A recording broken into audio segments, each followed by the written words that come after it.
So the debate over the constitutionality of a coup continues. And I'm glad that all parties concerned are coming out to express their position Yes. on this. And we have to thank the group of 7, Nitirat group, who sparked all this debate. Yes. And if you listen to Ajahn Komjet, right?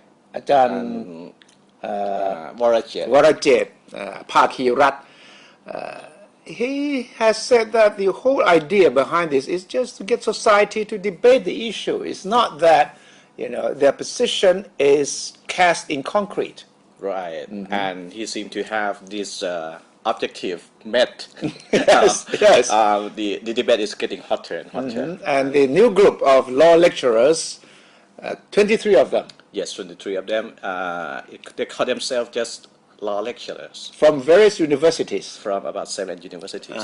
And they issued a statement on Sunday, yesterday. And the key points being that this demand by the previous group, let's call them the Magnificent Seven. Okay. And the group of 23. Yes, the group of 23 said that the demand by the group of 7 is not logical because the group of 7 only want to nullify the 2006 coup. Only one coup, the latest one. The latest one, but the group of 23 then said, you have to look beyond this coup. Or look back to all the coups. And it lets the question whether what happened in 1932 is a coup or not. And if it's a coup, what would the Magnificent 7 say about it? It's quite messy. If you take it to the logical end, the proposal by the Nitirat group, meaning saying that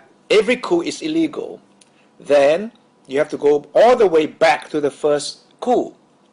That coup in 1932 abolished absolute monarchy. Right. And if you say that any coup gathering of a military group, armed men, staging a coup to overthrow the existing system is illegal, then that coup should also be considered illegal. Right. And we have to go back to absolute monarchy. Yes, and maybe we don't have to go back that far. This group of 23 asked whether the concessions, like telecom concessions that were issued maybe to Kun Thaksin Shinawatra family after the 1990s, 1991 coup, should be nullified or abolished. Well, this is the theory of the poison tree and the poisonous fruit. Yes. Because if the coup was poisonous, the tree was poisonous, then the fruit, that is all the actions taken by the government after the coup, including the giving out of concessions, telecom concessions to Kun Thaksin then, should also be nullified. Yes. Well, how do you get the money back from Kun Thaksin now? Because the key demand by this Magnificent 7 is that all the decisions by the Constitutional Court or the Court of Justice in the aftermath of the 2006 coup should be nullified. And then this group of 23, they asked the questions of whether the similar things that happened after previous coups should be also. But the argument from the Nitirat group is that they are talking only about the latest coup because the consequences of the coup are still with us. Right. While the previous coups, the consequences have sort of, faded away. Well, the argument of these 23 is that, okay, you talk about 2006 coup, but you have to look beyond that coup. What caused the coup also? For example, the Nitirat group talk about the rule of law that was destroyed after the coup. But the new group asked the Nitirat group to look back beyond what happened before the coup, whether the rule of law during the Thaksin government was perfect or not, was good or not, because there were a lot of decisions made by the Court of Justice that were considered controversial. Well, if I were the group of 7, Nitirat group, I would say that we are putting the magnifying glass on just one coup so that we can learn lessons from it. And if we go back to too many coups, then the picture could be blurred.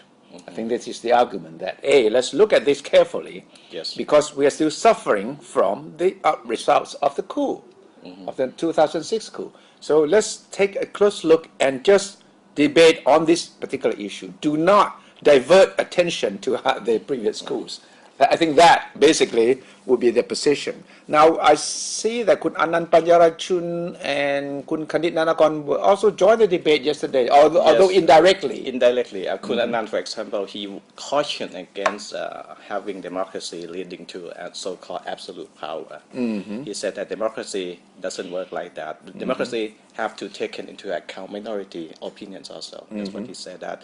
But he said that the Thai society still take democracy only one way, talk about election and the power of the people, election mandate, and forget to look into the bigger picture of other key elements of democracy. So this is really fun. I think we should encourage more debate. But my personal concern is only that, we have got all the brains, all the great intellectuals debating this issue very abstract for most people on the street, and a lot of technical political science terms. But if they can sit down and say, okay, we will debate on the technical side, the academic side, but we have to find a way out of this mess for the country. You're all big brains, you have all all the great ideas, but how do we get out of this first? Of this conflict and this stalemate? Because if you keep arguing and each of you are in one corner and refusing to come to the middle ground and find a way out. That was called a stalemate in the first place. That's right. I hope that all the bright brains of the country, the best and the brightest, will debate and then find a way out for the country.